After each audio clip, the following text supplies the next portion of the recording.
কথা ছিল সংঘর্ষ বিরতির চুক্তি ভেঙেছে পাকিস্তান। সংঘর্ষ বিরতি লঙ্ঘন করে ফের শনিবার রাতে হামলা চালিয়েছে নির্লজ্জ পাকিস্তান। জম্মু কাশ্মীরের আকাশে ঝাঁকে ঝাঁকে ড্রোন উঠতে দেখা গিয়েছে। সেই সব ড্রোন ধ্বংস করেছে ভারতীয় সেনা। বিস্ফোরণের শব্দ পাওয়া যায় এবং উদ্ভূত পরিস্থিতিতে জম্মু উধমপুর সহ কেন্দ্রশাসিত অঞ্চলের বেশ কিছু শহরে ব্ল্যাক আউট করা হয়। শুধু কাশ্মীর উপত্যকাতেই নয়, পাকিস্তান সীমান্তবর্তী অন্যান্য রাজ্যগুলিতেও সতর্কতামূলক পদক্ষেপ করতে বলা হয় শনিবার রাতে।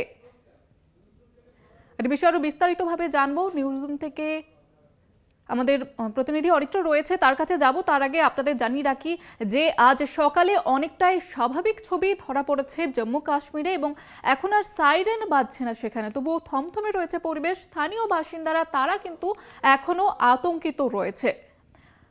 এ বিষয়ে আরো বিস্তারিতভাবে কথা বলবো। নিউজরুম থেকে সরাসরি রয়েছে আমাদের প্রতিনিধি অরিত্র ঘোষ। অরিত্র, আজকে জম্মু কাশ্মীরের কি ছবি এবং ভারত এখনো পর্যন্ত কি কি অ্যাকশন নিয়েছে গতকালের পর থেকে? দেখো, শনিবার বিকেল থেকে যুদ্ধবিরতি যে কথা ঘোষণা করা হয়েছিল, সেই যুদ্ধবিরতি ঘোষণার পর বেশ কিছুটা অস্বস্তিতে ছিলেন জম্মু এবং কাশ্মীরের বাসিন্দারা। কিন্তু পাকিস্তানের তরফ থেকে ঘোষণার কিছু সময়ের মধ্যেই গতকাল রাত্রি 8:15 কিছু সময়ের পর থেকে জম্মু কাশ্মীর, পাঞ্জাব, অমৃতসরের বিস্তীর্ণ এলাকায় ড্রোন হামলা শুরু করা হয় এবং এলওসি ও ফরওয়ার্ড পোস্ট যে এলাকাগুলি রয়েছে আন্তর্জাতিক সীমানায়, সেখানে গোলাগুলি বর্ষণ শুরু করে পাকিস্তান। তবে দেখো, গতকাল সন্ধ্যা থেকে রাত্রি 10টা সাড়ে 10টা পর্যন্ত এই উত্তেজনা থাকে এবং তারপর মধ্যরাত্রে কিন্তু পরিস্থিতি অনেকটাই স্বাভাবিক হয়ে যায়। এখনো পর্যন্ত যেটা জানা যাচ্ছে যে শনিবার সকাল থেকেই কিন্তু পরিস্থিতি অনেকটাই নিয়ন্ত্রণে, রবিবার সকাল থেকে পরিস্থিতি অনেকটা নিয়ন্ত্রণে রয়েছে এবং বেশ কিছু জায়গাতে এখনো হাই অ্যালার্ট জারি রয়েছে। পুলিশ এবং নিরাপত্তা বাহিনীর তরফ থেকে তল্লাশি অভিযান চলছে এবং চারিদিকে পুলিশ পিকেটিং করা হয়েছে।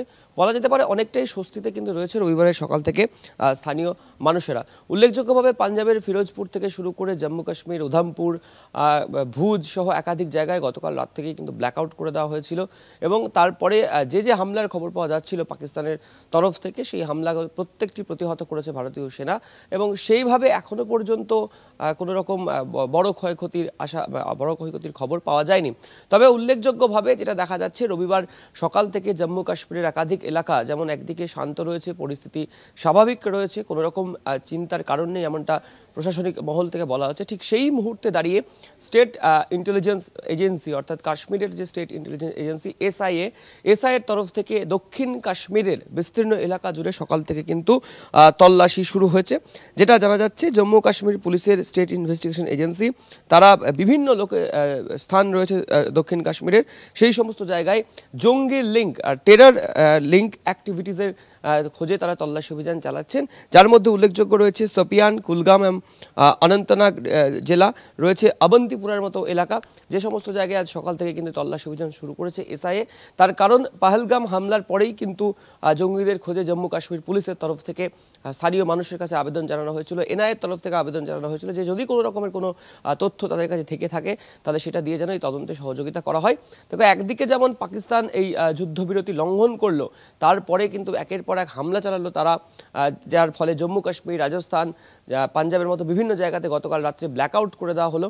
তারপরে আজকে পরিস্থিতি কিন্তু অনেকটাই স্বাভাবিক। তবে সবথেকে গুরুত্বপূর্ণ যে বিষয়টা, যে পরিস্থিতি একদিকে যখন স্বাভাবিক রয়েছে, স্থানীয় মানুষজন তারা বাড়ির বাইরে বেরিয়ে এসছেন, যানবাহন চলাচল স্বাভাবিক হয়েছে, তখন প্রহরা রয়েছে সীমান্তবর্তী এলাকাতে একদিকে, তারই পাশাপাশি দক্ষিণ কাশ্মীরের বিস্তীর্ণ এলাকাতে কিন্তু এসআইএর তরফ থেকে শুরু হয়েছে তল্লাশি অভিযান জঙ্গি যোগের বিভিন্ন খবর পাওয়ার পর থেকেই।